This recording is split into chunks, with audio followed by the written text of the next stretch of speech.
Housekeeper ka lang. Ang kapal ng mukha mong sumabay sa kotse ng manager. Sigaw ni Tricia habang tinitingnan si Amara mula ulo hanggang paa. Baka akala mo, pag nagpa-cute ka kay Sir Nico, aakyat ka agad ng rango. Sa amoy mo pa lang, disqualified ka na.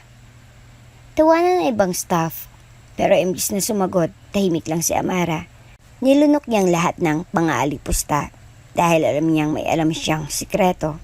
Isang sikretong magpapayanig sa buong Grand Cielo Hotel. Pero bago pa siya makalabas ng staff room, may bumungad na pitaka sa kanyang locker. At doon nagsimulang bangungot. Bago ka pa lang sa channel ito, ibang kwento ni Ate Jane, istorya mo, ikwento ko. Huwag kalimutang pindutin ang notification bell at subscribe po. Ang Grand Cielo Hotel sa Cielo Vista ay hindi basta hotel. Ito'y simbolo ng yaman, kapangyarihan, at karangyaan. Sa lobby pa lang, mapapansin mo na agad ang marble na sahig na kumikintab sa bawat yapak. Ang mga chandelier na tila mga bituin sa langit at ang halimuyak ng imported na lavender na pumupuno sa paligid. Lahat ng staff ay laging nakasuot ng planchado at malinis na uniforme. Palaging nakangiti kahit ang totoo'y pagod at binabalot ng takot sa loob. Isa sa mga housekeeper ng hotel ay si Amara, isang tahimik, mabait at masipag na dalagang halos di napapansin. Hindi siya palaimik pero kilala siya ng iilan sa pagiging maaasahan at matyaga. Hindi siya nakikisali sa tsismisan ng ibang staff at kadalasan ay mag-isa siyang kumakain sa sulok ng pantry. Dala ang baong kanin at adobo na niluto pa ng kanyang lola Nena. Isang umaga, habang naghahanda siya ng mga linen cart para sa mga suits, biglang nagkaroon ng pagkakagulo sa service entrance ng hotel. Mabilis ang yabag ng mga empleyado at ang mga bulungan ay mabilis na kumalat. May bagong janitress raw? Pulong ng isang staff. Ha? Sa itsura niya, mukhang pulubi. Baka amoy kali yun. Tugon ng isa. Lumapit si Amara para tingnan. At doon niya unang nakita si Lola Pining.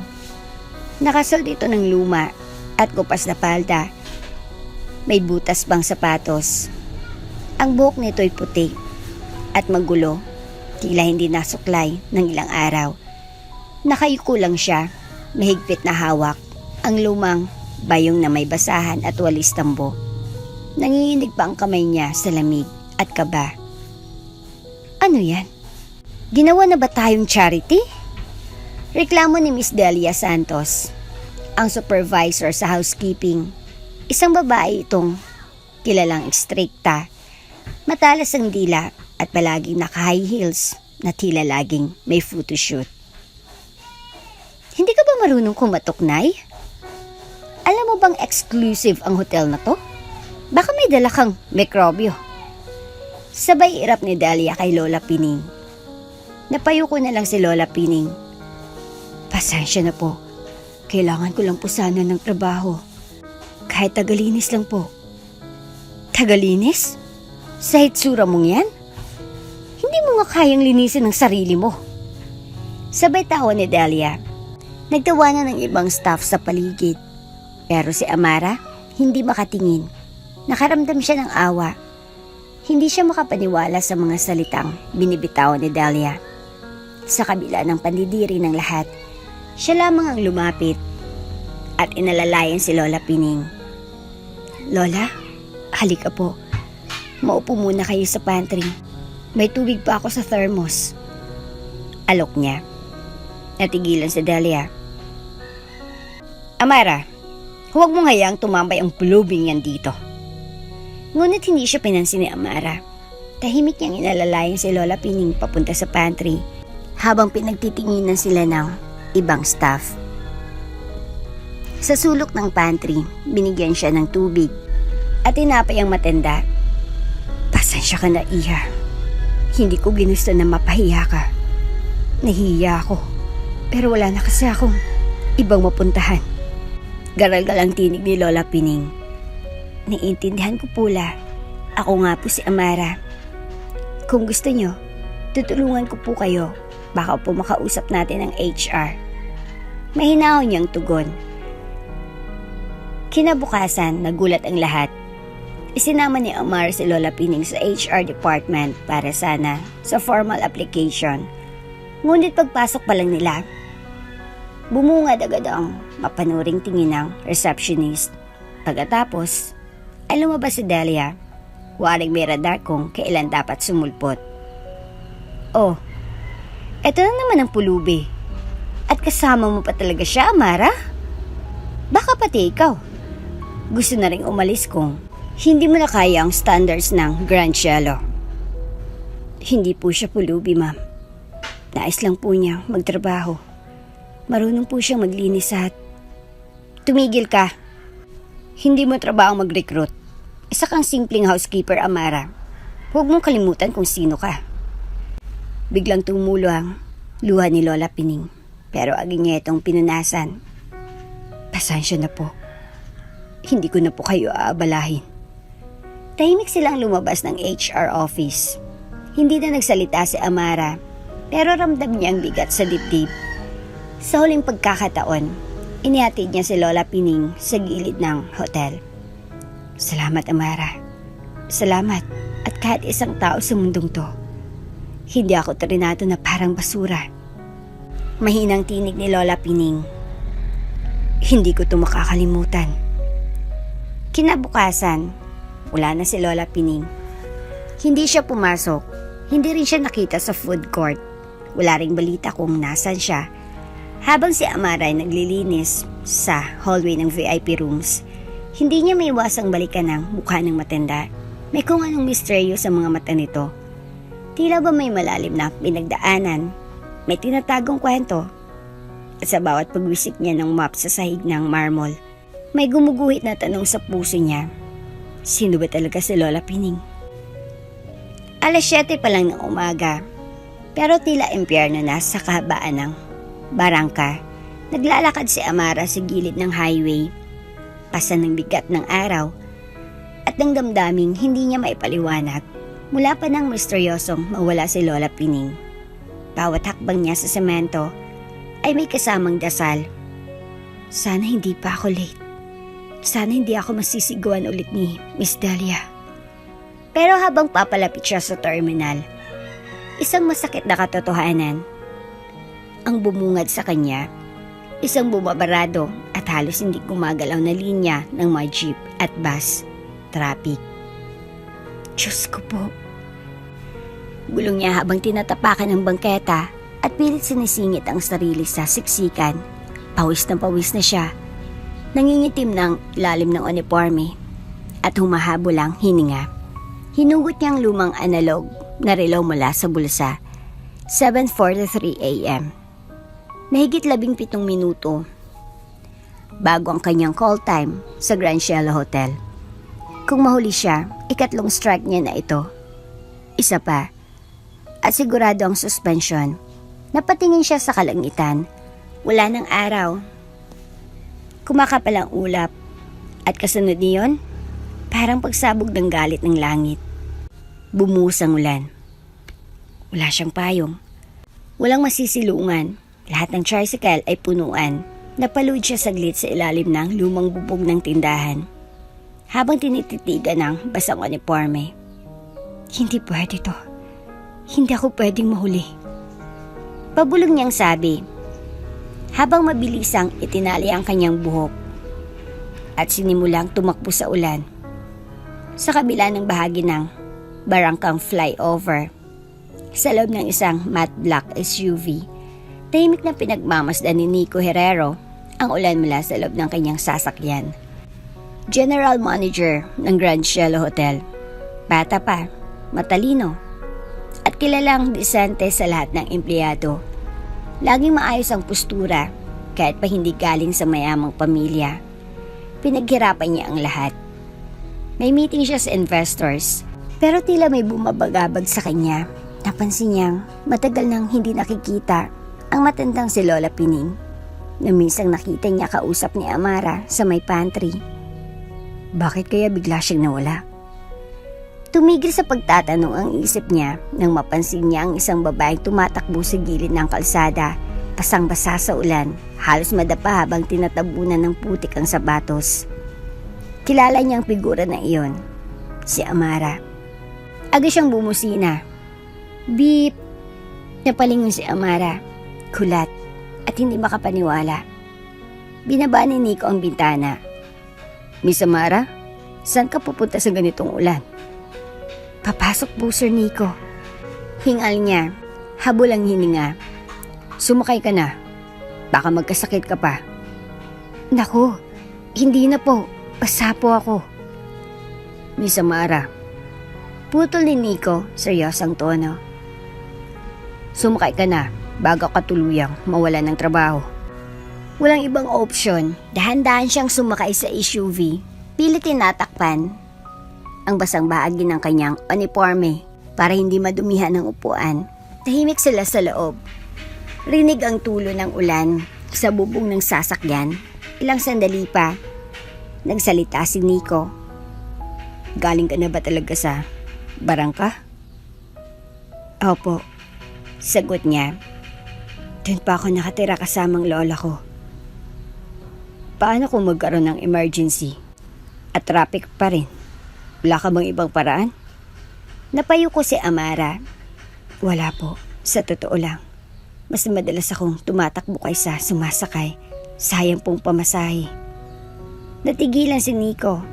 May kakaibang kurot sa dibdib niya. Hindi niya inaasahang ganun kahirap ang araw-araw ng isa sa mga housekeeper nila.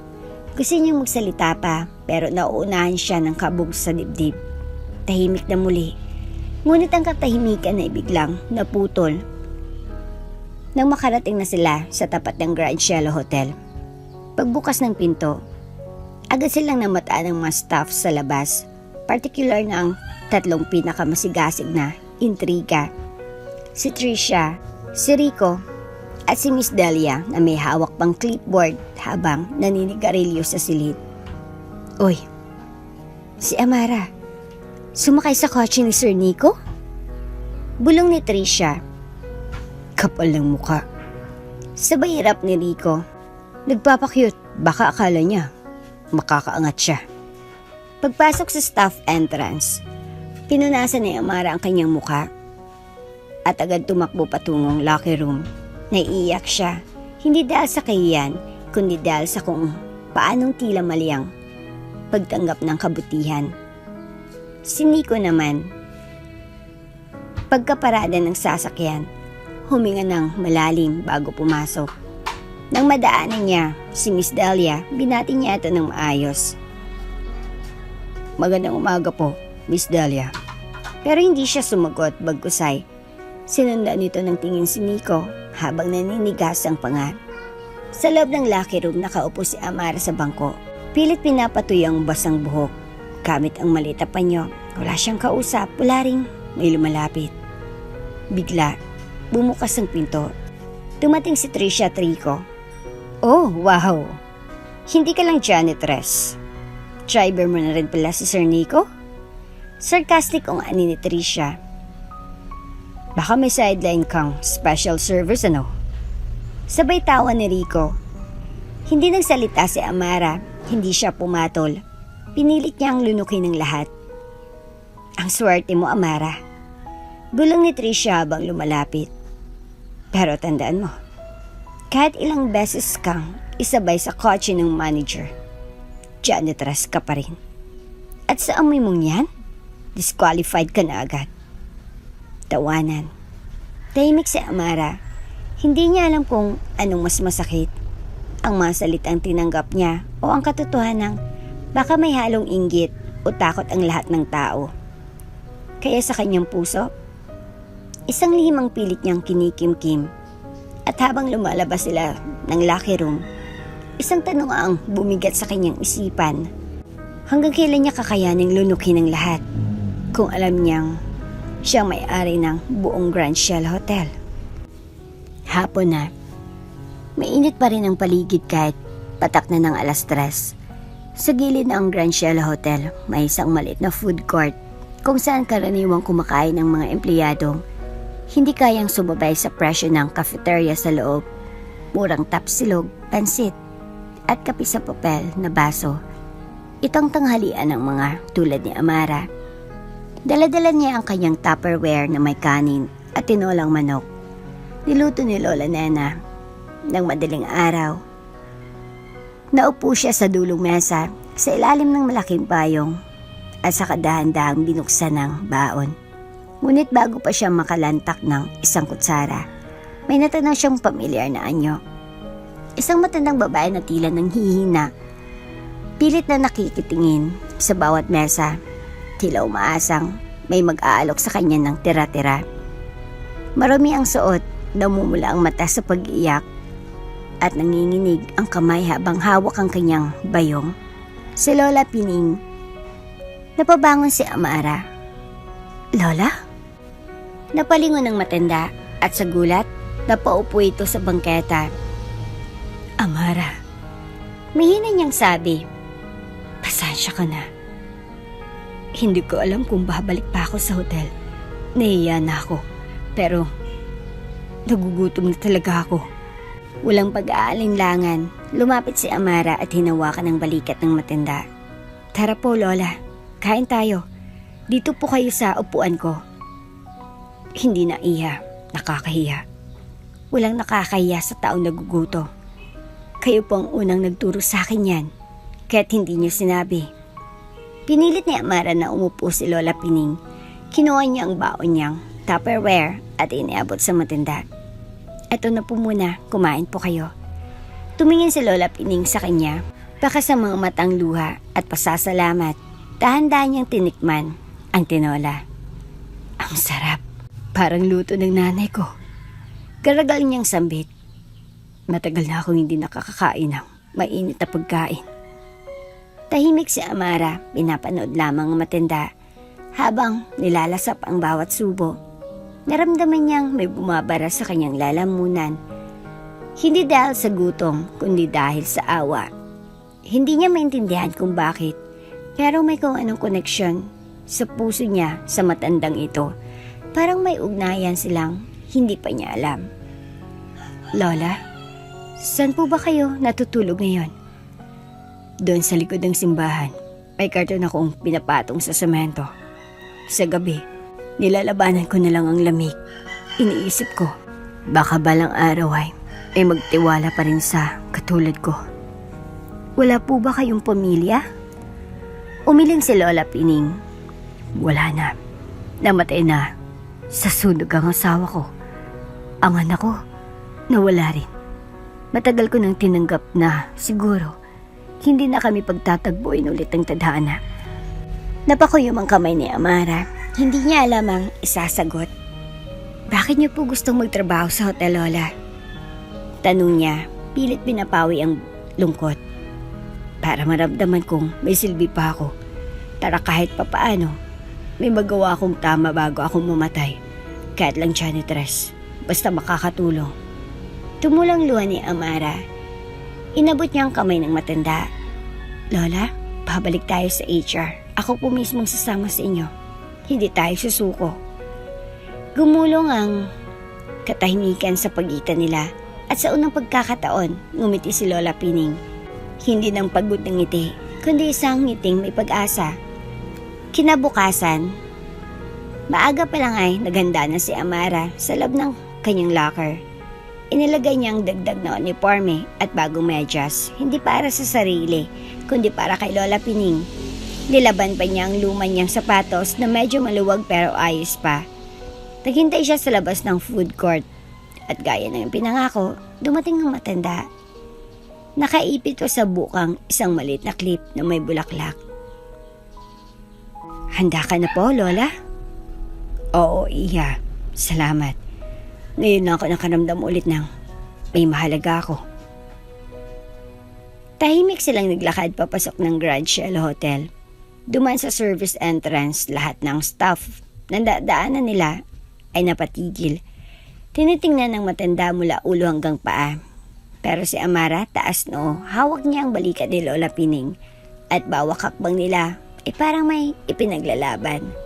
Sa lab ng HR, tila hindi nagbago ang lamig ng aircon at ng titig ng receptionist. Oh, bakit ka na naman andito, Amara? At sino naman yung kasama mo? Tanong ng receptionist na si Maris. Siya po si Lola Pining. Gusto po niya mag-apply ulit bilang janitress. Ay dalawa po siyang valid ID. At willing siyang sumailalim sa medical. Napailing si Maris. Amara, ilang beses na bang sinabi sa'yo ni Miss Delia na hindi to charity? Hindi pa ako kinakausap ni Miss Delia. Ikaw po ang kausap ko ngayon. Kung hindi niyo po siya kayang i-process, baka pwedeng tawagin si Sir Nico.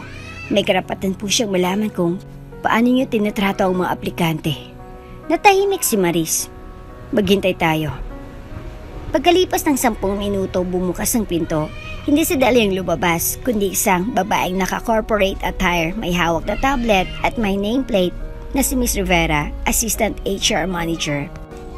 Good morning. Ako po si Miss Rivera. Ako na po ang mag-i-interview kay Ma'am Pining. Laking gulat ni Amara. Ma'am? Talaga po? Kanina pa kami nakakatanggap ng mareklamo tungkol sa pagiging mapanghusga ng ibang staff. Kaya gusto ko po sanang kayo mismong kausapin. Napatingin si Lola Pining kay Amara. Muli, luwang sumilay sa kanyang mata. Dito ka muna, Lola. Hintayin natin ang update. Ani Amara habang pinapaupo si Lola Pining sa waiting area ng HR. Wala silang kamalay-malay. Nasa di kalayuan, may mga matang nanonood, puno ng pagdududa at panglalait. Paglingon ni Amara, bumungad ang mapang-asar na tinig ni Tricia. Oh, ayan na naman ang charity queen natin. Sinamana naman ang bagong ampon. Kasunod ang tawa ni Rico. Baka inaambisyong maging manager gamit ang mga pulubi bilang stepping stone. Napakuyom ang palad ni Amara pero pinili pa rin niyang manahimik. Hindi dahil sa kahinaan kundi dahil ayaw niyang sumabay sa kanilang kababawan. Biglang bumukas ang elevator, naglakad palabas si Miss Delia Santos. Naka-heels, hawak ang clipboard na parang espada ng panghuhusga. Nang makita si Lola Pining, agad itong natigilan at umisi. Aba, ikaw na naman? Hindi ka pa ba sumusuko, Nay? Matalim ang boses. Tumayo si Amara. Ma'am Delia, si Miss Rivera po ang nagsabi na i-evaluate si Lola Pining ulit. Evaluate? Tumaas ang kilay ni Delia habang lumalapit. Hindi ba't kahapon lang ay pinagtawanan ka na dito? Ngayon, bumalik ka na parang walang nangyari? Ambisyosa ka rin, no? Tahimik si Lola Pining, nakatingin lang ito kay Delia. Hindi ng galit, kundi ng pag-unawa. Amoy kalye ka pa rin. At tingnan mo yung sapatos mo. Akala mo ba, papasa ka sa standard ng Grand Cielo? Sa itsura mo pa lang, hindi ka napapasa sa security check. Nagsimulang magbulungan ng ilang empleyado. Tumawa ang receptionist na si Maris. Tila ba naaaliw sa eksenang sinusundan. Pasensya na po ko. Hindi ako kaya-ayang tingnan, ma'am. Mahinaw ng sagot ni Lola Pining. Pero marunong pa akong maglinis. Marunong pa akong gumalang. At hindi pa ako magdanakaw ng oras o dangal. Natahimik si Delia. Nangangatog sa inis pero pilit pa ring matatag. Galing sa bibig ng isang basurera. Sabay tawa. Anong susunod mong plano? Mag-apply bilang general manager? Hindi na nakatiis si Amara. Ma'am Delia, may hangganan po ang pagiging bastos. Hindi niyo po kailangang hamakin ng isang tao. Gusto lang maghanap buhay. Lumingon si Delia, masama ang tingin. Ikaw, Amara, nakikiangkas ka sa mga pulubi? Mag-ingat ka. Baka isang araw, kasama mo na rin silang palayasin. Napunang paligid ng tensyon sa gitna ng lahat, isang staff mula HR ang lumapit at nag-abot ng papel. Miss Delia, pinapapunta po kayo ni Sir Nico. Ngayon din daw po. Nag-init ang mukha ng babae. Agad siyang lumakad palayo. Tiklop ang galit sa kanyang ngiti. Naiwang tahimik si Amara at si Lola Pining sa waiting area. Nilapitan sila ni Maris at sinabing, "Sa totoo lang, matanda ka na. Kahit anong gawin mo, wala ka ng silbi rito. Hindi kami nagpapasaod ng charity cases." Ngumiti lang si Lola Pining kahit nangingilid ang luha. Hindi niya ito pinunasan. Hinayaan niyang bumagsak ito sa pisngi, tila pahiwatig ng damdaming hindi nasusukat sa sigaw o galit. Mahirap pong intindihin, pero kahit ganito pang sinasabi niyo, masaya po ako. Kahit papaano, nakapasok ba ako sa magharang gusaling ito? Napatingin si Maris, napakunot ang noo. Anong ibig mong sabihin? Dati kong pangarap lang na makapasok sa hotel na ito, kahit tagalinis lang. Kasi sa bawat sulok nito, may naalala ang puso ko. Kahit hindi niyo maintindihan. Walang sumagot. Naglakad palabas si Lola Pining, kasunod si Amara. Sa hallway, dumaan sila sa may glass wall ng hotel kung saan kita ang grand lobby at mga chandelier na tila nakabitin sa langit. Alam mo, Amara, mahinang tinig ni Lola Pining. Maraming tao sa mundong ito. Ang sukatan ng halaga ay damit, itsura, diploma at pera. Pero ang tunay na halaga ng tao, wala sa papel, nasa puso. Huminto sila sa harap ng fountain. Tumigil si Lola Pining, hinawakan niya ang dibdib. Alam kong hindi ako tatanggapin ng mga tulad nila. Pero ayos lang, kasi may mga tulad mo pa rin sa mundo na marunong tumanaw ng pagkatao. Niyakap siya ni Amara. Hindi ko kayo iiwan, Lola. Kahit ilang beses pa kayong hamakin, isasama ko pa rin kayo. Hanggang may pagkakataon, hanggang may pag-asa. At sa likod ng eksenang iyon, may mga matang nanonood. Isang lalaki may hawak na tablet. Suot ang itim na jacket ng security team. Tahimik na, nagre-record ng lahat. 9:00 noon ng gabi. Malamig ng hangin sa barangka. Si Amara ay kakarating lang mula sa overtime sa Grand Cielo Hotel. Pagbukas pa lang niya ng pinto ng barong-barong na inuupahan nila, napansin niya nang walang ilaw ang loob. Tahimik, walang tunog ng radyo, walang amoy ng mainit na tsaa, karaniwang senyales. Nagising pa si Lola Nana. "Lola?" Tawag niya habang pumasok. "Nandito na po ako." Ngunit walang sagot. Napansin niyang nakabukas ang pinto ng kwarto ni Lola Nana. Lumapit siya. At doon niya natagpuang nakahandusay ang matanda sa sahig. Nanginginig. Hawak ang tiyan at namumutla. "Lola!" Sigaw niya. Agad siyang lumuhod. Hinagod ang likod nito. "Masakit, anak. Ang tagiliran ko." Agad niyang kinuha ang cellphone at tumawag ng tricycle. Walang ambulansya sa kanilang lugar. Kaya't ang tanging option niya ay ibaba sa Our Lady of Lourdes Charity Hospital si Lola kahit wala pa siyang sapat na pera. Habang nasa biyahe, pinipigilan ni Amara ang luha. Pinapanalangin na sana hindi ito atake sa bato o puso. Pinipilit niyang hindi magpanik pero nanginginig na ang kanyang mga kamay. Pagdating sa emergency room, agad silang inasikaso ng mga nurse. Nasa stretcher si Lola Nana. May nakakabit ng dextrose at dinadala sa loob ng operating area. "Miss, kailangan namin i-admit si patient for urgent operation.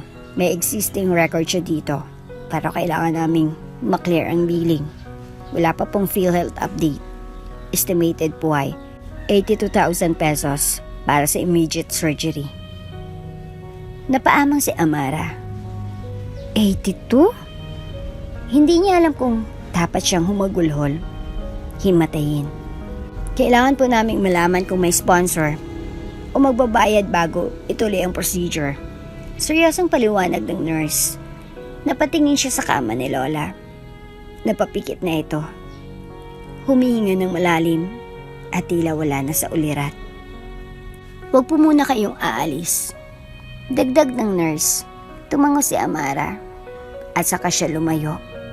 Pumunta sa gilid ng hallway. Doon siya napaupo at tuluyang napaiyak. Wala akong ganong kalaking pera. Kahit buo kong sahod. Ilang buwan pa bago ko mabuo yun. Paano na si Lola? Kinuha niyang kanyang cellphone, tiningnan ang contact list. Wala siyang pamilyang matatakbuhan. Ang ama niya iniwan sila nung bata pa siya, ang ina ay namatay sa panganganak. Si Lola na lang ang meron siya. At habang binubura niya ang luha sa mata, isang nurse ang lumapit. Miss Amara Navarro? Tumayo siya agad. Opo. May nagbayad na po sa buong bill. Tuloy na po ang operasyon. Ha? Gulat siya. Sino po? Kanina lang po. Kakausap ko lang sa inyo. May isang tao pong nag-walk-in, nakasuot ng coat at sombrero. Hindi po siya nagpakilala. Inaabot lang po ang cash sa billing counter at sinabing, para kay Nana Navarro, Ward 3. Nabingi si Amara sa saglit na katahimikan.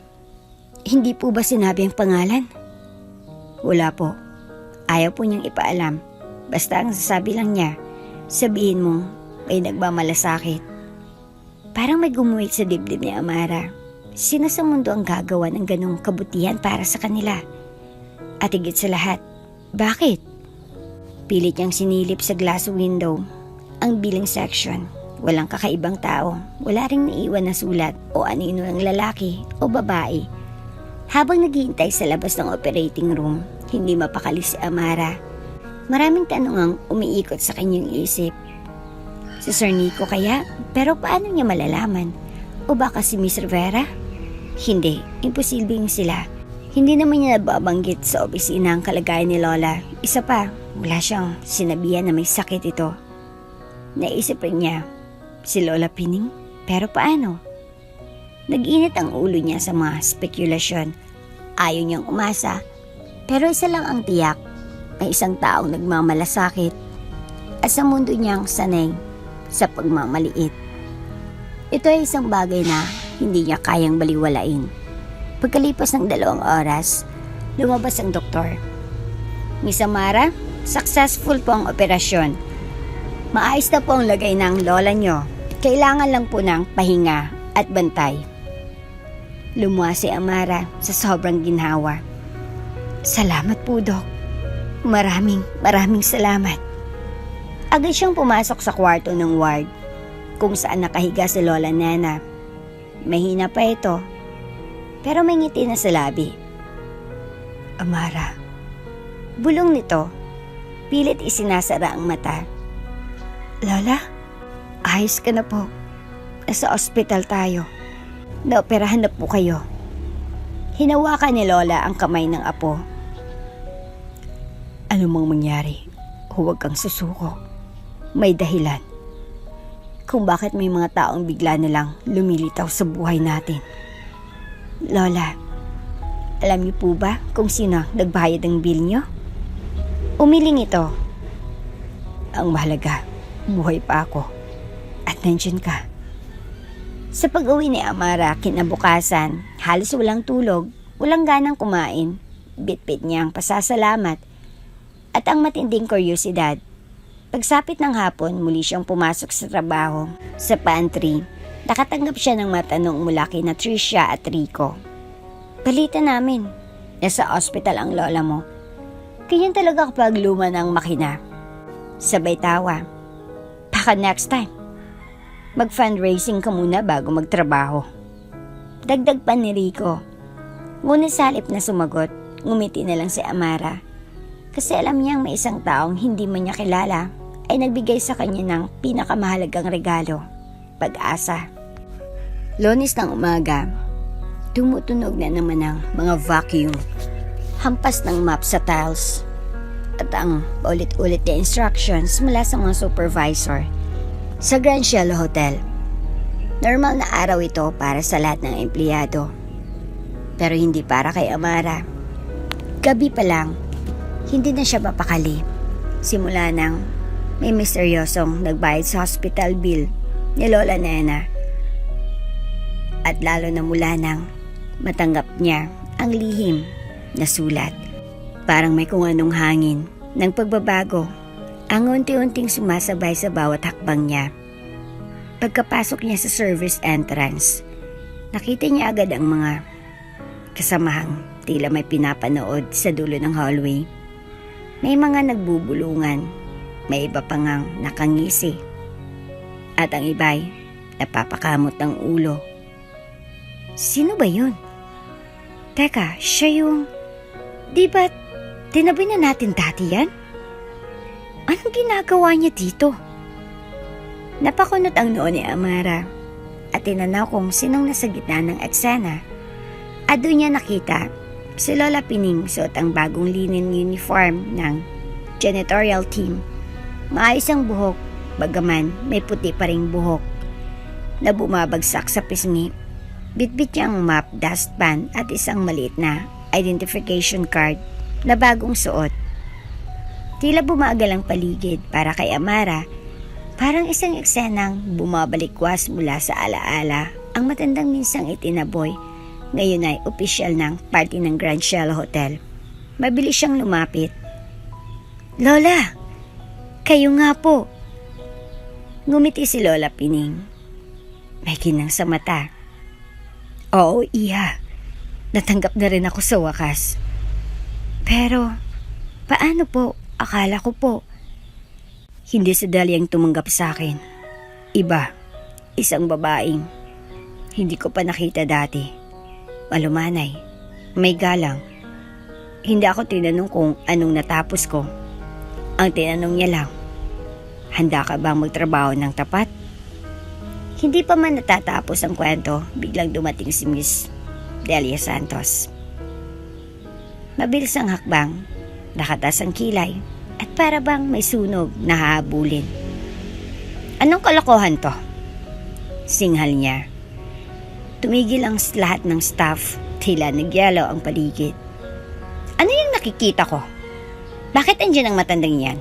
Suot ang uniform ng hotel. Galit na sigaw ni Delia habang palapit. Tahimik lang si Lola Pining, patuloy sa pag-aayos ng gamit. Si Amara ay mabilis na tumayo sa harapan ng matanda. Ma'am Delia, officially hired na po si Lola. May ID siya. May pangalan sa schedule. Imposible. Bulalas na Delia. Wala akong pinipirmahang ganyan. Akong head supervisor ng janitorial. Bakit may empleyado akong hindi kilala?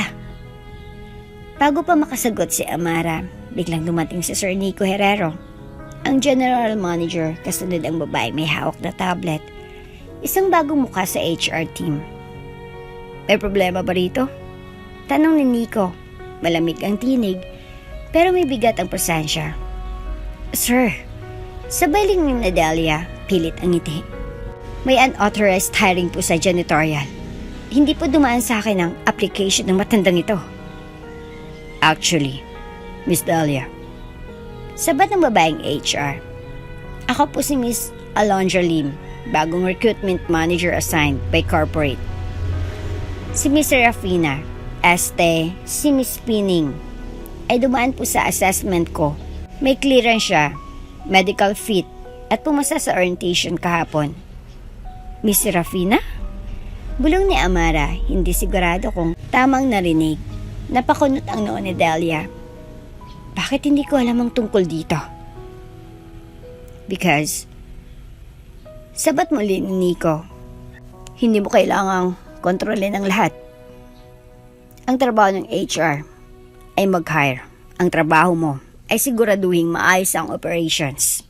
Natameme si Delia, isang saglit pa. Ngumiti si Nico, lumingon kay Lola Pining. Welcome po sa Grand Cielo Hotel, Ma'am Pining. Ako po si Nico Herrero.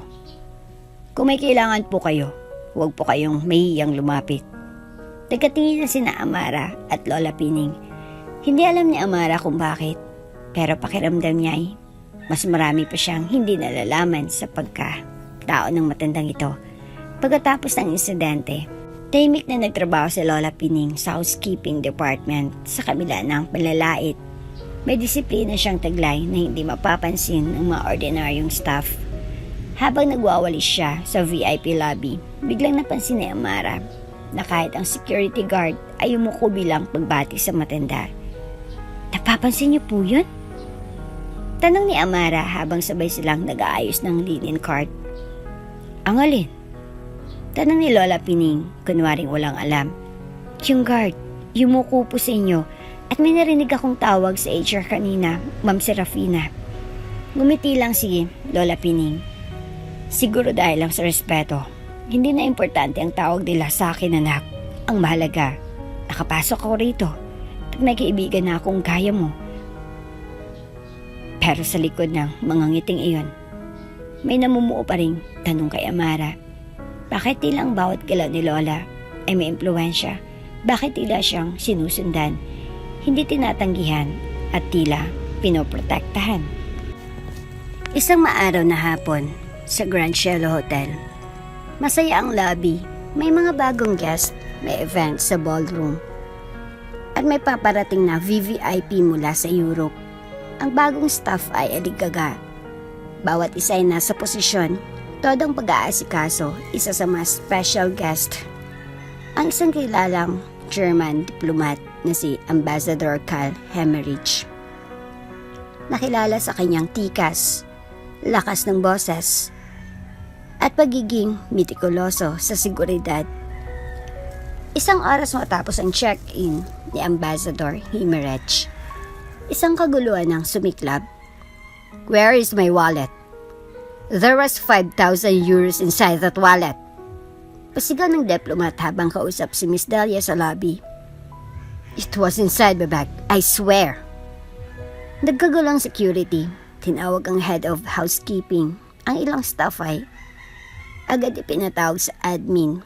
Sinarang ilang bahagi ng hallway. Ang elevator sa 9th floor ay temporarily disabled. Si Amara, nakasalukuyang nag-aayos ng linen cart sa hallway ng 10th floor, ay tinawagan sa intercom. Miss Amara Navarro, please proceed to the staff lounge immediately. Pagpasok niya sa lounge, laking gulat niya sa eksenang bumungad. Nasa harap niya si Miss Delia, Tricia at Rico. Nakaabang sa kanya na para bang may hinintay na eksena. May kailangan po ba kayo sa akin? Tanong niya, kabang laman ng dibdib. Check her locker. Malamig na utos ni Delia kay Tricia. Ha? Bakit po? Tanong ni Amara, gulat na gulat. May nawawalang wallet, foreign guest, VIP. At may report na may nakita raw sa locker mo. Kung wala kang tinatago, wala kang dapat ikatakot.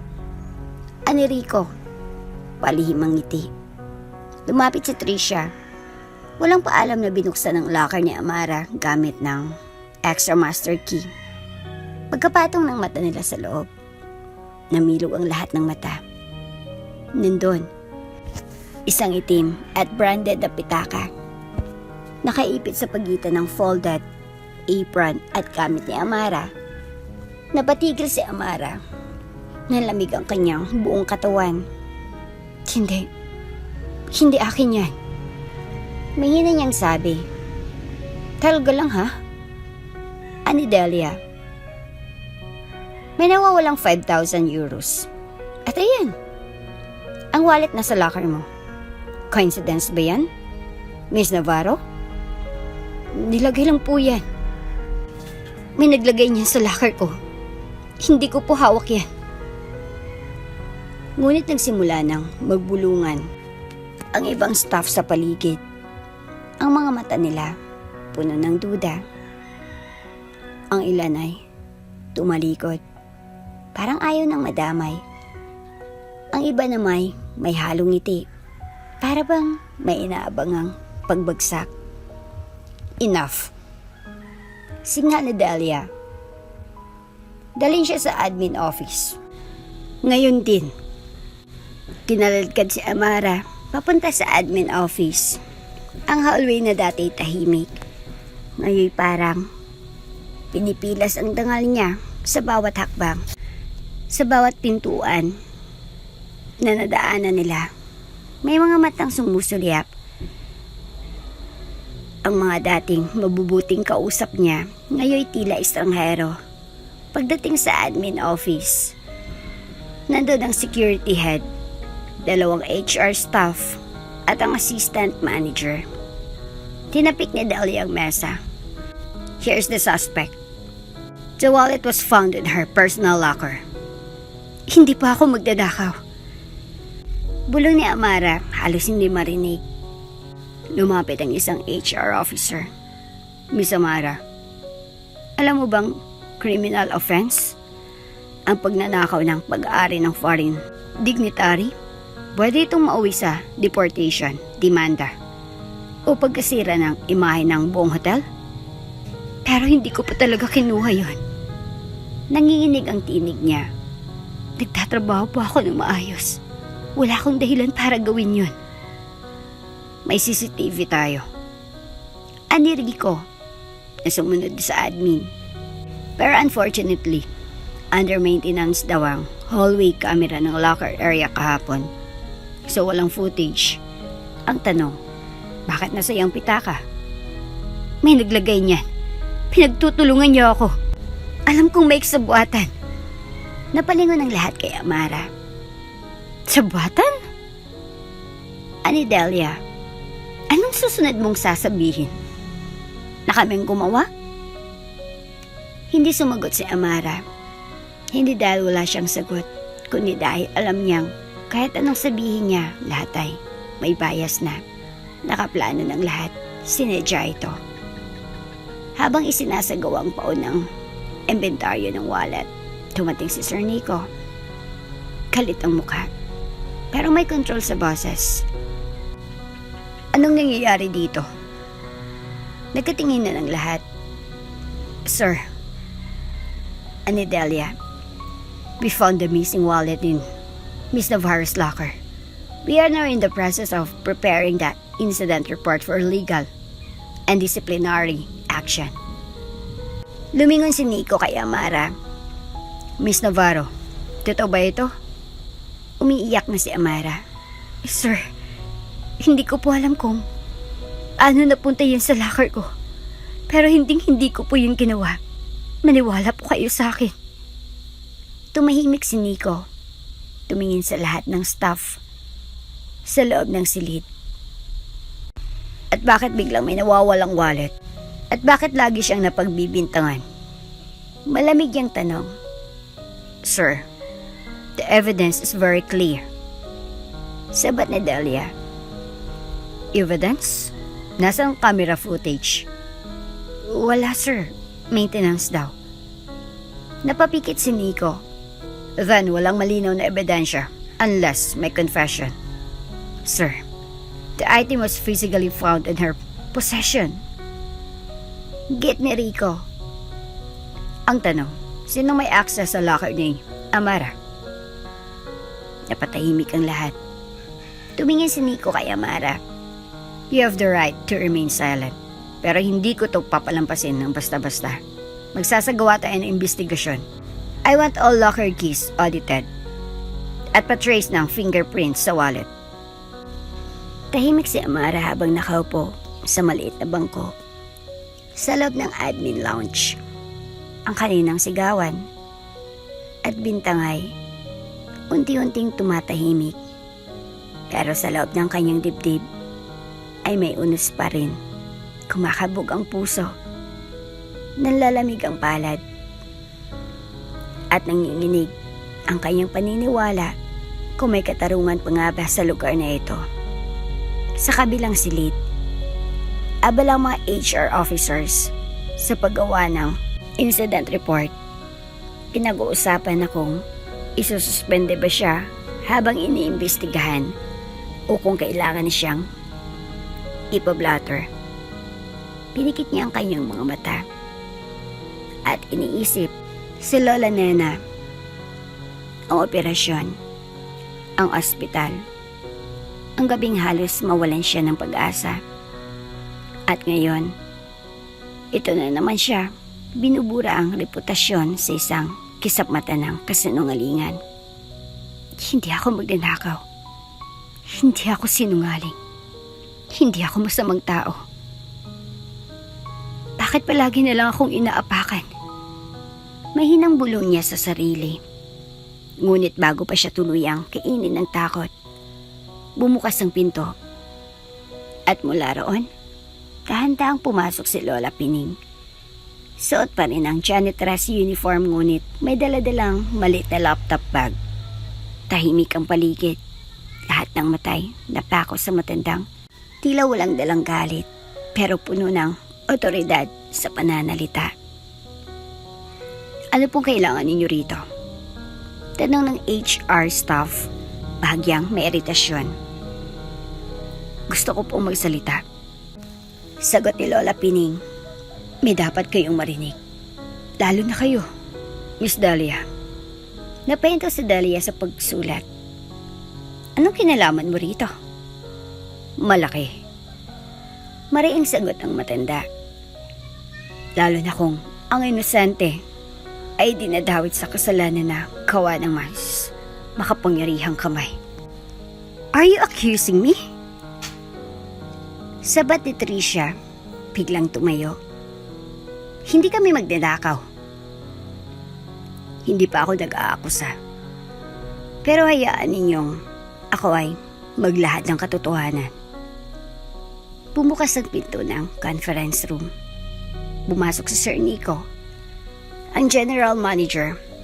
Lola Pining, anong meron? Magtatagal ako ng 5 minuto, Sir Nico. Pero matapos nito, sana mapakinggan ninyo si Amara ng patas. Tumango si Nico. Go ahead. Dahan-dahang binuksan ni Lola Pining ang kanyang bag. Kinuha ang isang USB flash drive at inabot ito sa HR tech personnel. I-play niyo po sa projector. May kopya ako ng isang footage mula sa hallway ng locker area. Wala pong kamera roon. Sabat ng head of security. Tama ka, wala sa main system. Pero may isa akong portable camera na inilagay sa ibabaw ng vending machine. Isa sa mga regular kong cleaning spot. Nagkatingin na ng lahat. Hindi yan authorized, sabi ni Dahlia. Hindi rin authorized ang pagbibintang sa isang inosenteng tao. Sagot ni Nico. Ipakita mo ang video. Umilaw ang projector sa dingding. Lumabas ang hallway view. Mahinang quality. Pero malinaw ang mga figura. Sa orasan sa video, 5:40 ng madaling araw. Makikitang dahan-dahang lumapit si Tricia. Dala-dalang isang itim na bagay. Nakatingin siya sa paligid. At nang masigurong walang tao, binuksan niya ang locker ni Amara gamit ang duplicate. Ay, ayan oh. Bulalas ng isang HR. Isiniksik ni Tricia ang wallet. Saka agad na umalis. Hindi pa tapos ang video. 5:42. Sumunod si Rico, hawak ang cellphone. Tila nagsaset up ng tawag. Pagkalipas ng ilang segundo, sumilip siya sa locker ni Amara. Tila sinisigurong nandun pang wallet. Pagkatapos ay lumabas muli. Pagbalik sa reality, tila nahulog ang katahimikan. Nalaki ang mata ni Dahlia. This is manipulated. Original file. Galing sa timestamp ng machine. Nakasave din sa cloud. Napatigil si Nico. Tricia, Rico? Nanginginig ang dalawa. Si Tricia ay napasandal sa pader, habang si Rico ay takaw tingin sa pinto. Waring gustong tumakas. Wala akong alam dyan. Sigaw ni Tricia. Si Rico lang may plano. Ako napilitan lang. Hindi totoo. Balik ni Rico. Ikaw ang may ideya niyan. Tama na. Sigaw ni Nico. Hindi na ako papayag na may mga aping muli dito. Lumiyon siya sa HR. I-clear si Amara sa record. Effective immediately. Lumingon siya kay Amara. Miss Navarro, I'm sorry. Sa kabila ng lahat, ikaw pang naging tapat. Napaluha si Amara. Hindi siya makapaniwala. Hindi dahil sa awa, kundi dahil sa wakas. May naniwala. Pagkatapos ng meeting, nilapitan niya si Lola Pining sa labas ng conference room. Lola, salamat po. Kung wala po kayo. Ngumiti ang matanda. Sabi ko sa iyo, anak, walang makakaitim sa taong may malinis na budhi. Pero bago siya lumayo, may sinabi sa lola na bumukas sa isip ni Amara. Hindi lang ito pagtatanggol. Bahagi ito ng mas malaking katotohanan. Hindi pa ito ang wakas. Mag-ingat ka, Iha. Hindi lahat ng nasa taas ay ligtas sa pagbagsak. At sa kanyang mga mata, may namumuong aninong tila may pinaplanong mas malalim pa. Mainit ang araw, pero malamig ang simoy sa loob ng conference room ng Grand Cielo Hotel. Hindi ordinaryong araw ito. Ang buong senior management ay pinatawag ng mismong hotel director, Mr. Roberto Sebastian, isang kilalang executive mula sa corporate headquarters. Nasa harap ng long table si Mr. Sebastian, katabi ang legal counsel, HR head, at si Sir Nico Herrero, ang general manager. Tahimik lang lahat habang sinisimulan ang emergency internal investigation hearing ukol sa insidente ng di umano'y pagnanakaw na ngayon ay may malinaw na ebidensyang nagpapakitang ito isang setup. Sa harap, nakaupo si Amara, tahimik pero buong loob. Katabi niya si Lola Pining na nakasuot pa rin ng janitress uniform. Pitpit ang kanyang maliit na laptop bag. Sa kabilang banda, naroon si Nadalia, Tricia at Rico. Halatang hindi mapakali. Nanginginig ang tuhod ni Tricia habang pinipilit itago ang pagkaparinig. Si Rico ay pawis na pawis habang si Dalia ay nanatiling matikas. Pilit pinanatili ang postura ng isang taong may kontrol. Let's begin. Wika ni Mr. Sebastian, malamig at diretsong magsalita. Mr. Vera, kindly play the submitted evidence. Nagsimulang umandar ang projector. Sa video, muli nilang pinanood ang footage na kuha mula sa nakatagong kamera ni Lola Pining, kung paano palim na binuksan ni Tricia ang locker ni Amara, at kung paanong si Rico ay sumunod na parang may sinusuring tiyempo. Kitang-kita sa video, walang silbi ang pagtatanggi. Walang duda. Intentional. May sabwatan. Wika ng HR head, biglang nagsalita si Dalia, galit at matalim. Excuse me? Pero hindi ito ang sapat na ebidensya. Pwede itong pineke. Pwede rin itong plinano ng mismong babaeng yan, si Lola Pining na yan. Matagal na akong may kutob sa kanya. Hindi siya ordinaryong janitress. Napalingon ng lahat kay Delia, lalo na nang ituro nito si Lola Pining. Palagi siyang may dalang laptop. Palaging lumalapit kay Amara. At kung tutusin, anong karapatan niya na maglagay ng kamera sa pasilidad na ito? Hindi ba't dapat siya'y imbestigahan din? Ngumiti lang si Lola Pining. Isang ngiting malamig at puno ng kumpiyansa. Anong ngiting-ngiti mo dyan? Sumagot ka! Sigaw ni Delia. Tumayo si Lola Pining, tahimik, matatag. Matagal na akong tahimik, Miss Delia. Pinili kong magmasid. Pinili kong tanasin ang mga insulto at panghusga, pero ngayong nilalaglag mo ako sa harap ng lahat, marahil panahon na para tapusin ang pagtatago. Nagkatinginan ng mga executives. Dahan-daang inabot ni Lola Pining ang suot niyang cap sa isang staff. Sumunod ay inalis niya ang kanyang wig, tumambad ang maigli at makintab na buhok. Isa-isang pinunasan ng cotton pad ang mukha hanggang sa tuluyang lumantad ang toong anyo. Nanlaki ang mga mata ng lahat. Hindi si Lola Pining ang matandang gusgusin. Sa ilalim ng makeup at prosthetics ay ang matalas at pamilyar na mukha ng isang babaeng kilala sa industriya. Siya ay walang iba kundi Doktora Serafina Escudero, ang co-founder at majority owner ng Grand Cielo Hotel Group. Diyos ko! Bulong ng isa sa mga assistant. Napaupo si Mr. Sebastian. Serafina? Napatingin sa Dalia, ang laki ang mata, napaatras. Hindi maaari. Hindi ko na kayang panoorin ang kabaluktutan habang nakaupo lamang sa taas. Mariing sabi ni Doktora Serafina. Kaya bumaba ako. Isinusuot ko ang pangkaraniwang kasuotan. Pinapakinggan ko ang mga boses ng mga nasa ibaba. At doon ko nakita kung sino ang tunay na mabuti at sinong bulok sa sistema. Tahimik si Amara. Hindi siya makagalaw. Hindi makapaniwala. Kayong tatlo. Sabay tingin ni Serafina kay Nadalia, Tricia at Rico. Gumamit kayo ng posisyon para yurakan ng bangal ng mga mas mabababa sa inyo. At hindi ko yan papalampasin. Pero ma'am, nauutal si Dalia.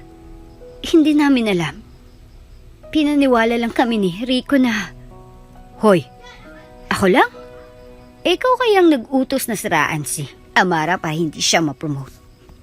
Balik ni Rico. Tumahimik kayo. Singa ni Tricia. Wala akong kinalaman dito. Sapat na. Utos ni Mr. Sebastian. I-review ng legal ang mga kasong administratibo. Effective today. Suspended kayong tatlo. Pending further investigation. At kung may portable costs, we will file charges. Napaupo si Delia. Nakatulala. Napayo ko si Tricia habang si Rico ay tumakbo palabas ng room pero agad na sinundan ng dalawang security personnel. Lumingon si Serafina kay Amara. Pasensya ka na, Iha. Ikinalulungkot ko ang lahat ng naranasan mo. Pero salamat. Dahil sa kabutihan mo sa akin kahit akala mo isa lang akong mahirap. Nagkaroon ako ng lakas ng loob na ipagpatuloy ang plano kong linisin ang hotel na ito. Tuluyang napaiyak si Amara. Hindi pa ako karapat-dapat. Janitress lang po ako. Hindi mo kailangang maging mayaman para maging karapat-dapat. Ang puso mong tapat, iyon ang dahilan kaya ka narito ngayon. Tahimik ang buong boardroom. Tila tumigil ang oras. Nagbumagsak sa mesa ang ID na naglalaman ng tunay na pangalan ng matandang kilala nila bilang Lola Pining. Serafina M. Escudero, Chairwoman, Grand Cielo Hotel Group. Ang mga salita sa plastic na ID ay tila bumayo sa pandinig ng lahat. Maging ang pinakamatataas na manager ay natulala. Wala na isa mang nakapagsalita agad. Si Dalia, na kanina ay nanlilisik ang mata sa galit, ay parang estatwang hindi makagalaw. Si Tricia ay namumutla, habang si Rico ay nanginginig at mukhang mahulog na sa kinauupuan. Napakapit si Amara sa gilid ng mesa. Sa kabila ng kaba, unti-unti siyang napaupo ng isang damdaming bihira niyang maramdaman, pag-asa. Tumayo si Sir Nico. Pinigil ang sariling mangiti. All this time, you were observing us in disguise. Not just observing. Mariing sagot ni Doña Serafina. I was testing. Umikot ang tingin niya sa buong silid. Tumitig sa bawat empleyado ng hotel. Matagal ko nang naririnig ang mga reklamo. Manggagawang minamaltrato. Mga aplikanteng tinatanggihan batay sa itsura. Mga karaniwang pinapatahimik kapag may gustong ipaglaban. Kaya bumaba ako. Ginamit ko ang pinakamababang posisyon para makita kung sinong may tunay na puso. Napakagatlabi si Amara. Umiiyak siya. Pero hindi ito luha ng sakit, ito ay luha ng tagumpay. Nakita ko kung sino ang nanliliit sa mababa. At nakita ko rin kung sino may mga dangal kahit walang titulo. Patuloy Doña Serafina. At ngayon, panahon na para panagutin ang mga dapat panagutin. Bang! Bumukas ang pinto ng boardroom, 2 pulis ang pumasok. Kasunod ang legal officer ng kumpanya. Per court order, kami po ay narito upang arestuhin ang mga sumusunod. Dalia Santos, Tricia Salazar, at Ricardo Mendoza. Sa kasong falsification of evidence, harassment, abuse of authority, at conspiracy to defraud a private entity What? Sigaw na Dahlia. Sabay tayo. Nanginginig. Hindi to pwede. Wala kayong karapatan.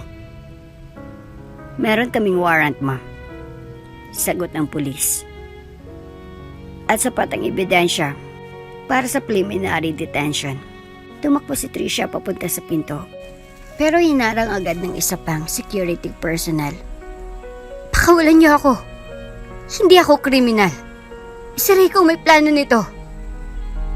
Bakit ako? Ikaw ang gumawa ng kopya ng susi. Wala akong kinalaman. Balik ni Rico habang kinakaladkad ng pulis. Pistawan niyo ako. Sigaw ni Dahlia habang isinusuot na ang posas. Matagal na akong nagsisilbi sa hotel na to. Mas kilala ko to kaysa sa inyo. Lumingon si Doña Serafina. Malamig ang titig kay Dahlia. Hindi sapat ang tagal ng serbisyo. Kung ang puso mo'y bulok, ang bawat o na ginugol mo sa kapangyarihan ay ginamit mo para manakit, hindi para maglingkod. Isang sulyap mula sa kanya at parang nabura ang lahat ng yabang sa mukha ni Dahlia. Pagkalabas ng mga pulis, kasamang 3 suspect, isang katahimikan ang nanatili sa conference room. Hindi na dahil sa takot, kundi dahil sa pagkabigla ng lahat sa kung sino talaga ang kaharap nila. Ang Grand Cielo ay hindi tinayo para sa mga mayayaman lang. Mariing pahayag ni Doña Serafina. Itinayo ito bilang simbolo ng serbisyo, respeto, at ng dignidad para sa lahat.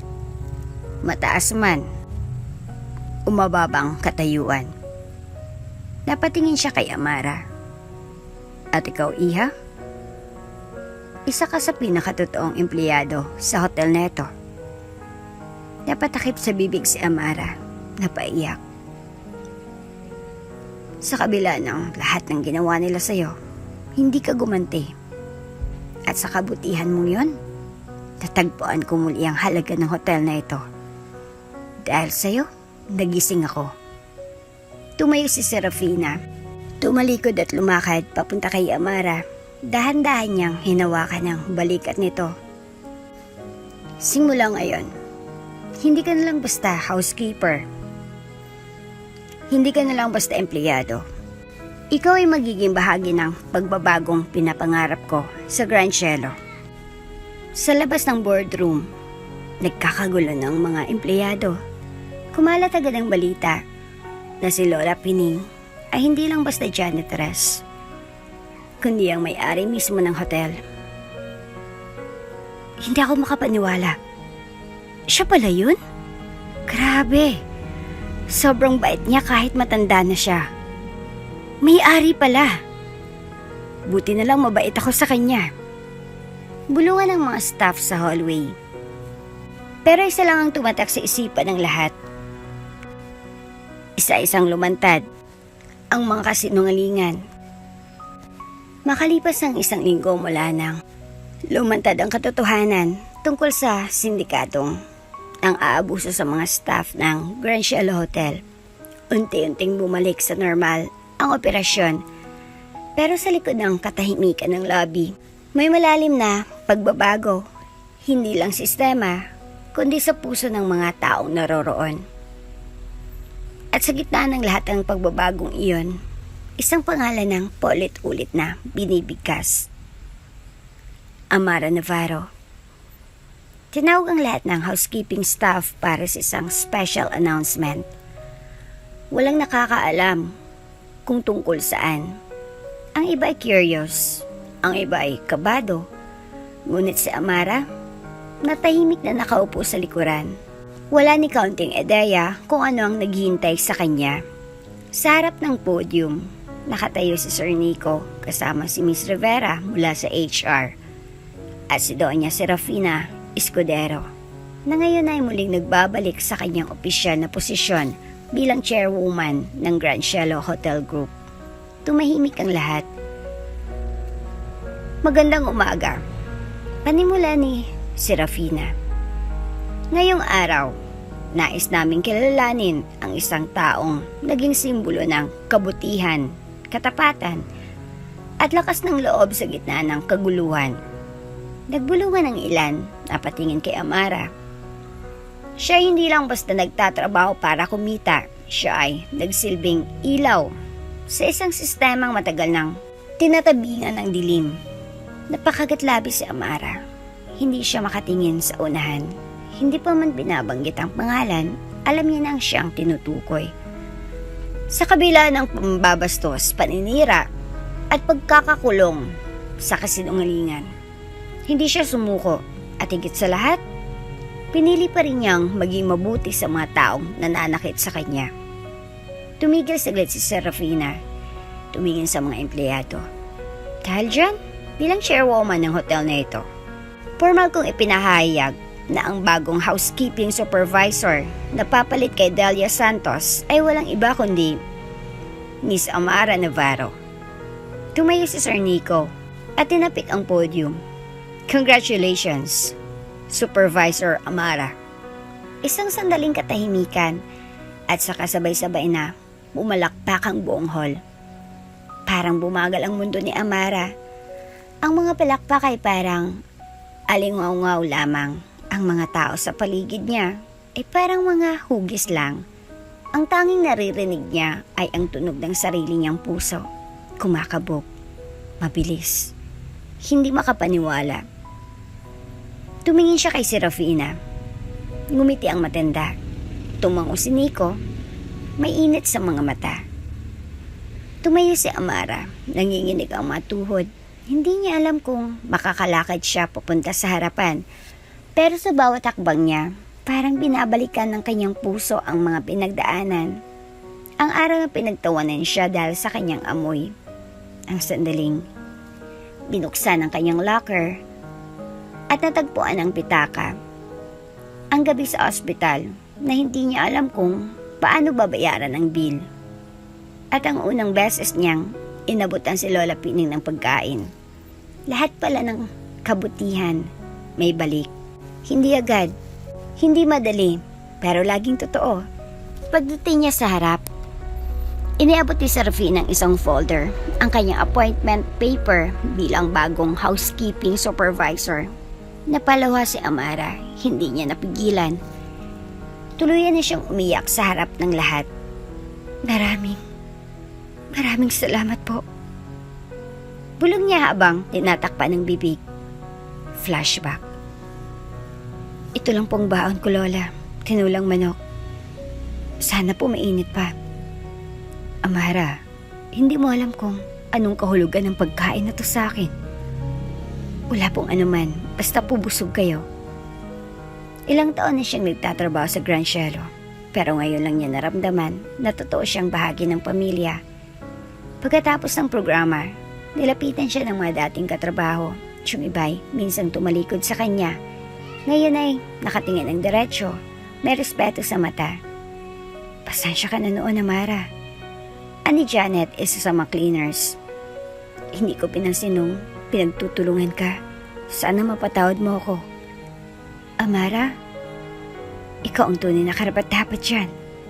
Sabi pa ni Lando, dating utility staff. Salamat po. Sagot niya, bagamat ang puso niya ay halos mabiyak sa emosyon. Pagsapit ng tanghali, pinatawag siya ni Serafina sa opisina. Supervisor Amara, ani Serafina, may ngiti sa mukha. Ngayon ay isa ka ng leader, pero hindi mo kailangang maging perpekto. Kailangan mo lang manatiling totoo. Tumayo siya. Hindi ko po ito malilimutan, ma'am. Wala pa ako rito kung hindi niyo po ako pinaniwalaan. No. Sagot ni Serafina. Wala ka rito kung hindi ka mabuting tao. Ang posisyon ay hindi gantimpala. Isa itong tungkulin. Ipagpatuloy mo ang paggawa ng tama kahit hindi nakikita, kahit hindi tinutumbasan. Bago siya umalis, iniabot sa kanya ni Serafina ang isang maliit na keycard. Para saan po ito? Supervisor's office. May sarili kang mesa, filing cabinet at mini pantry. Pero walang maid, ha? Sabay tawa ng matanda. Napatawa si Amara sa gitna ng kanyang luha. Gabi na, kakauwi lang ni Amara mula sa hotel. Bitbit ang bagong issued tablet at ilang papeles para sa training modules ng housekeeping department. Naka-ponytail siya. Suot ang simpleng blouse na may mancha ng polish at disinfectant. Bagaman pagod, baka sa mukha niyang bagong tapang at karangalang dala ng kanyang bagong posisyon. Hindi niya alam na sa bawat hakbang niya pa uwi, may matang nanonood. May aninong nakasilip sa dilim. Boss, may tumawag mula sa labas na bayaran na raw ang gagamitin mong abogado. Bulong ng isang kapwa inmate kay Rico Mendoza habang hawak ang tray ng pagkain. Ngumiti si Rico, may galit sa mata. Ayos, sabihin mo sa kanila, handa na ako. Hindi ko pala alagpasin yon. Anong plano mo? Kahit ako pang mahulog sa impyerno, gusto ko lang makita kung paano siya sisigaw sa huling sandali. Tahimik ang kalsada, sarado ng karinderya sa kanto, at madilim na waiting shed na karaniwang may tricycle driver na nakatambay. May mga poste ng ilaw pero ang iba'y patay na. Binilisan ni Amara ang hakbang, dama niyang kaba sa dibdib. Hindi niya alam kung bakit pero parang sumusunod. Sa tabi ng kanyang mata, tila may gumagalaw na anino ng poste. Napalingon siya. Wala. Nagpatuloy siya sa paglakad. Tapos bigla, Amara. Napalingon siya. Mula sa likod ng puno sa tapat ng abandonadong butika, lumabas ang isang lalaking pawisan, marumi at may suot na itim na jacket. Si Rico. Rico? Napaatras si Amara, nanginginig. Bakit? Nasa kulungan ka dapat. Huwag ka nang magpanggap. Alam ko, ikaw ang dahilan kung bakit ako nabulok doon. Gigil na sigaw ng lalaki habang papalapit.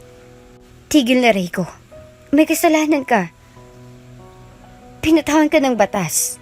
Batas? Hindi ako maniniwala sa batas. Ikaw ang dahilan ng lahat. Pinahiya mo ako. Pinatalsik ako. Ngayon, babawi ako. Mula sa bulsa ng kanyang jacket, dahan-dahang inilabas ni Rico ang isang kutsilyo. Kumislap ito sa ilalim ng kalsadang madilim. Dumingon si Amara. Wala siyang matatakbuhan. Wala ring signal ang cellphone. Humakbang siya patras. Nanginginig ang tuhod habang si Rico ay papalapit. Rico, maawa ka. Hindi mo kailangang gawin to. Masakit mamatay, di ba? Tanong ni Rico. Umikot-ikot ang hawak na kutsilyo. Pero mas masakit ang inapi. Pinagtawanan. At itinapon na parang basura. Wala akong ginawang masama sa'yo. Sagot ni Amara, nangingilid ang luha. Ikaw ang gumawa ng bitag para sa akin. Pero pinili kong hindi gumanti. Mas lalo kang nakakainis dahil doon. Isang hakbang na lang si Rico, itinaas niya ang kutsilyo, handang umatake. Ngunit bago pa ito bumagsak, huwag kang kikilos. Mula sa magkabilang dulo ng kalsada, dalang police car ang dumating na may sinding ilaw. Tumilapon ang liwanag sa mukha ni Rico. Bitawan mong kutsilyo, taas ang kamay. Nabigla si Rico. Napalingon sa magkabilang panig. Mabilis siyang tumakbo sa kabilang iskinita, pero hinarang ng isa pang nakamotorsiklong pulis. Nagpambuno pa siya. Umiyak si Amara sa gilid ng poste habang pinapanood ang tensyon. Sa wakas, nadakip si Rico, pinusasan. Isinubsob sa aspalto habang pulit-ulit na sinisigaw. Wala akong kasalanan, siya ang may gawa nito. Lumingon ng isang pulis kay Amara. Ma'am, ligtas na kayo. Sinundan namin siya kanina pa. May tip mula sa loob ng kulungan na may plano siyang tumakas at puntahan kayo. Si Amara ay umiinom ng tubig habang kausap si Tonya, Serafina at Nico. Nanginginig pa rin ang kanyang mga kamay pero mas kalmado na siya. Pasensya ka na, iha. Ani si Serafina, mahigpit ang pagkakahawak sa balikat niya. Dapat noon pa namin siyang binantayan ng mas mabuti. Hindi namin inakala na makakatakas siya. Wala po kayong kasalanan. Wala po kayo sa kulungan para bantayan siya. Ako po yung naging kampante. Ang importante, dagdag ni Nico, ligtas ka. At ngayon, wala na siyang pag-asa pang makalabas. Hindi lang po siyang problema. Bulong ni Amara habang iniabot ang liham na natanggap niya noong isang araw. Ang liham na nagsasabing may mas malalim pang lihim sa hotel. Hindi pa po tapos ang laban. Tahimik ang gabi sa Grand Cielo Hotel Admin Office. Sa loob ng silid na minsang naging lugar ng takot at pagdududa. Ngayon ay may hangin ng kapayapaan sa gitna ng opisina. Nakaupo si Amara, tahimik, bit-bit, ang isang folder ng report. Pero hindi yun ang laman ng isip niya ngayon. Hidden forms, hindi ang inventory, kundi ang mga tanong. Bakit niya ako iniligtas? Sino talaga si Tonya Serafina? Biglang bumukas ang pinto. Sa gilid ng pintuan, lumitaw ang pamilyar na figura, matikas, may dignidad, at may ngiti sa mga mata. Si Doña Serafina Escudero. May oras ka ba, Iha? Agad tumayo si Amara. Opo, ma'am. Pasok po kayo. Hindi ako bilang may-ari ngayon, Amara. Mahinahong sabi ni Serafina.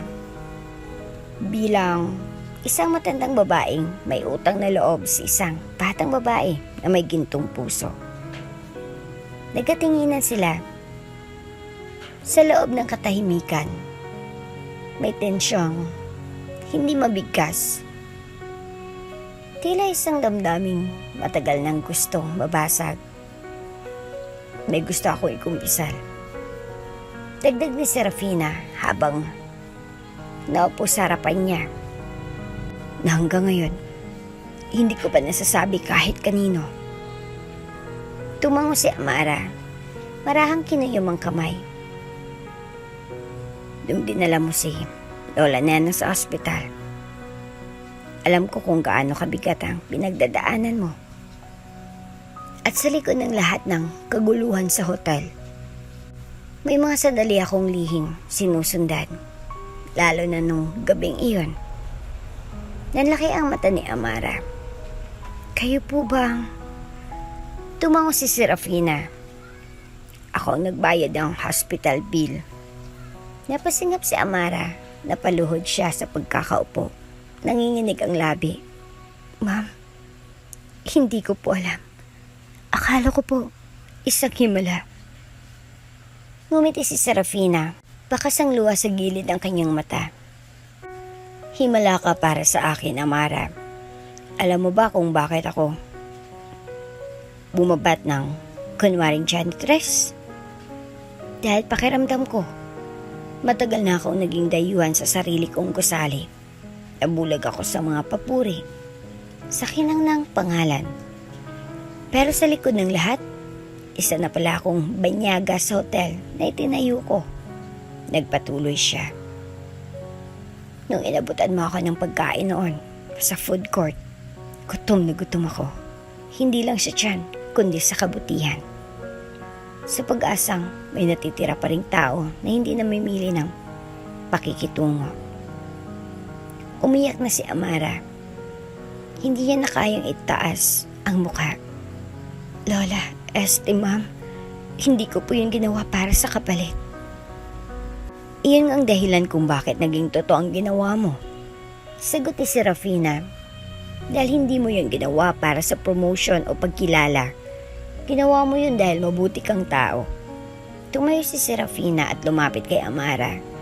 Dahan-dahan siyang yumuko at iniangat ang baba ng dalaga. Ngayon, nais kong malaman mo na sa lahat ng mga taong nakilala ko. Ikaw lang ang nagpapaalala sa akin kung paano maging mabuting tao ulit.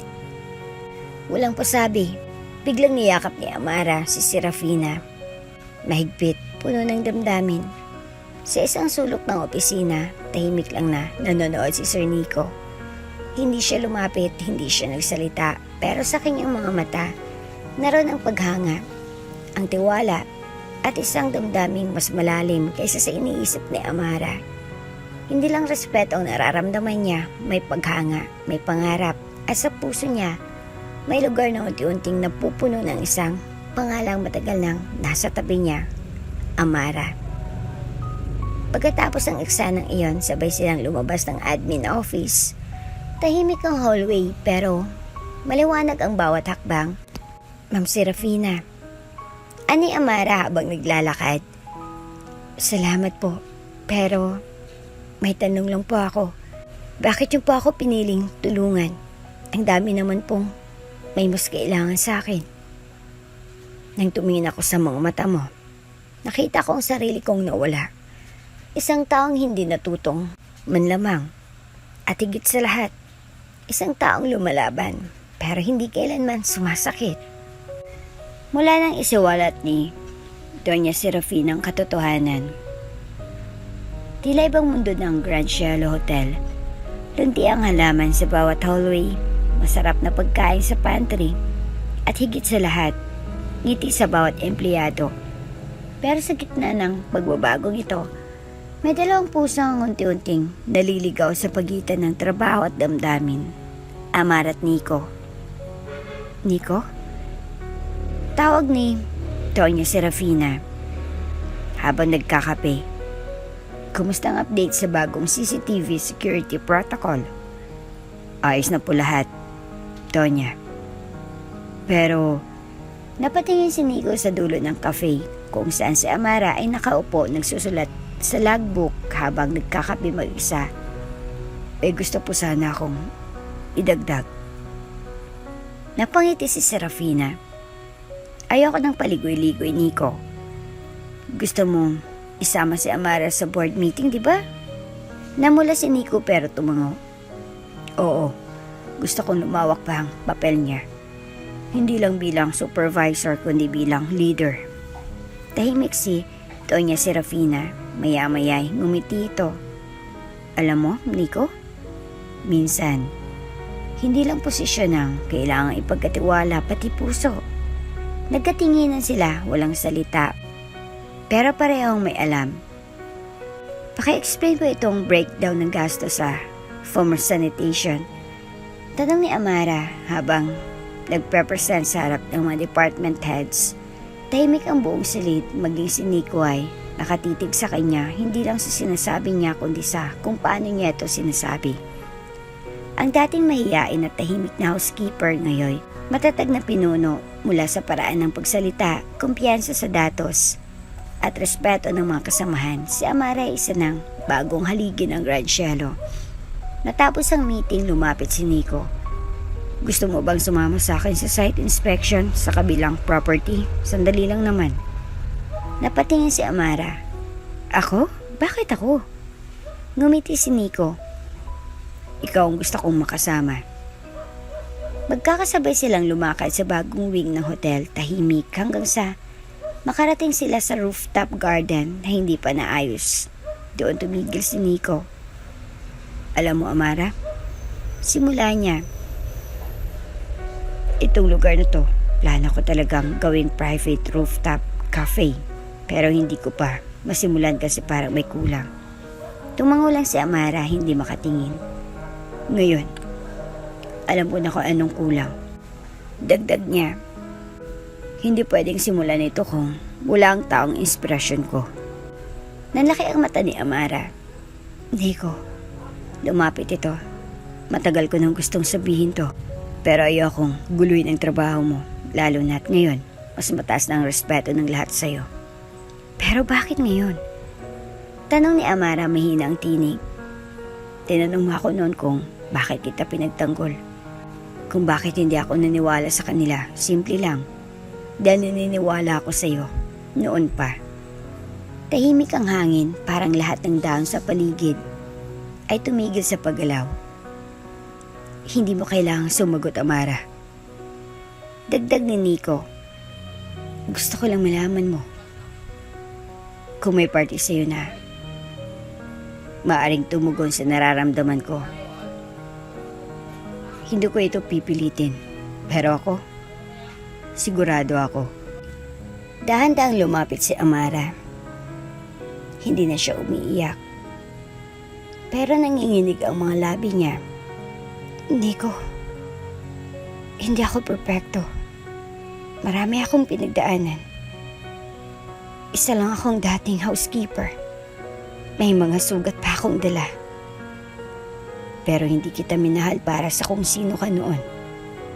Minahal kita dahil sa kung paano mo kami binago. Pati ako. Habang naglalakad pabalik, magkatabi pero walang hawakan, may ngiti sa kanilang mga labi. Hindi kailangan ng formal na deklarasyon. Hindi kailangang madaliin. Ang mahalaga, naihayag ang damdamin. Ang liwanag ng umaga ay tumama sa bagong opisina sa ika-11 palapag ng Grand Shell Hotel. Nakaupo si Amara Navarro, suot ang simpleng peach na blazer habang nakatingin sa nakabukas na bintana. Ang kanyang harapan, isang sulatang nakabukas. May golden seal at pirma ni Doña Serafina Escudero. Full scholarship grant for executive business leadership under the Grand Cielo Foundation. Congratulations, Miss Navarro. Napangiti siya, banda-handa ang pinikit ang mga mata sa isang iglap. Binalikan ng kanyang isip ang lahat. Ang mga sigaw ni Miss Delia, ang pagtanggap ni Lola Pining, ang pagtitiis niya bilang simpleng housekeeper, at ngayon, isang tunay na direktor. Let's welcome our new co-director of operations, Miss Amara Navarro. Wika ni Doña Serafina sa harap ng buong executive team. Nagpalakpakan ng lahat. Tumayo si Amara, medyo kinakabahan pero matatag. Wala pa ako dito kung hindi dahil sa isang matandang janitress. Naniniwala sa kabutihan ko at sa isang general manager. Naniniwalang may halaga ang bawat mabuting gawa, kaano man ito kaliit. Napatingin siya kay Nico na hindi maalis ang ngiti. Nagsalubong ang kanilang paningin at tila hindi na kailangan ng salita. Amara, gusto ko sanang isama ka sa quarterly audit ng Grand Cielo Foundation. Alok ni Doña Serafina habang nakaupo sila sa bagong opisina ng Foundation Wing. Ma'am, gusto ko po sanang magpatuloy sa pag-aaral habang tinatanggap ko ang tungkulin bilang co-director. Sagot ni Amara, gusto ko maging karapat-dapat. Tumango si Doña Serafina. Kaya kita pinili dahil hindi mo kailanman inunang kapangyarihan. Lagi mong inunang puso. Sa maliit na kapilya sa loob ng hotel, lumod si Amara sa harap ng altar. Wala siyang dalang script, walang press release. Tanging panalangin lang. Panginoon, maraming salamat po. Hindi ko akalaing ang simpleng pagtulong sa isang matanda ang magiging dahilan ng lahat ng ito. Naway hindi po ako lumaki ang ulo. Naway matatili akong lingkod gaya ng itinuro niya sa akin at gaya ng ipinakita ni Doña Serafina. Lumutang ang luha sa kanyang pisngi, hindi ng lungkot, ng tagumpay. Sa wakas, binuksan na rin ang rooftop cafe na matagal ang plano ni Nico at sa gitna ng mga bisita, press at hotel staff, nakatayo si Amara sa tabi ng host. Ang cafe na ito, ani ni Nico sa mikropono, ay hindi lamang para sa mga guest, kundi para sa bawat empleyado minsang hindi narinig ang tinig. Ito'y alay namin para sa inyong lahat. Nagpalakpakan ang mga tao. Tiningnan niya si Amara. Amara, tawag niya. Bago tayo magsara ng programa, may gusto akong idagdag. Tahimik ang paligid. Matagal kitang minahal. Matagal akong naghintay. Pero ngayon, hindi ko na kayang ipagpaliban. Dahil sa iyo ko natutunan ang tunay na kahulugan ng serbisyo, ng katapangan, at ng pag-ibig. Lumapit siya at inabot ang kamay nito. Hindi ko alam kung kailan ka sasagot, pero kung darating ang araw na handa ka na, narito lang ako, hindi bilang boss, kundi bilang taong handang samahan ka habang buhay. Nagulat si Amara. Tahimik ang mga tao maya-mayay. Napayuko siya at marahang tumango. Nico, ako rin. Matagal na. Nagpalakpakan ang lahat. Walang ingranding halik, walang drama, tanging yakap ng dalawang pusong buo at totoo. Habang nakapajamat, humihigop ng tsaa, binuksan ni Amara ang isang lumang notebook. Nakasulat sa unang pahina, "To dream beyond the broom, to rise with humility." Sa tabi nito ay isang lumang litrato, larawan nila ni Lola Pining. Nakangiti, may map sa kamay. Sa likod, may nakasulat, "Hindi kita itinuro para umangat ka sa taas ng ibang tao. Tinuruan kita para sabayan mo sila pataas." Si Amara, nakatawag at hawak ang diplomas sa business school. Sa audience, palakpak ng palakpak si Doña Serafina. Katabi nito si Nico, may hawak ng isang bouquet ng peach roses. Sa backdrop, "Congratulations, Director Amara Navarro. Magna cum laude, Grand Cielo Business Program Graduate." At dito na nga po nagtatapos ang ating kwento. Hanggang sa muli. Kung bago ka pa lang sa channel neto, ibang kwento ni Ate Jane, istorya mo, ikwento ko. Huwag kalimutang pindutin ang notification bell at subscribe button.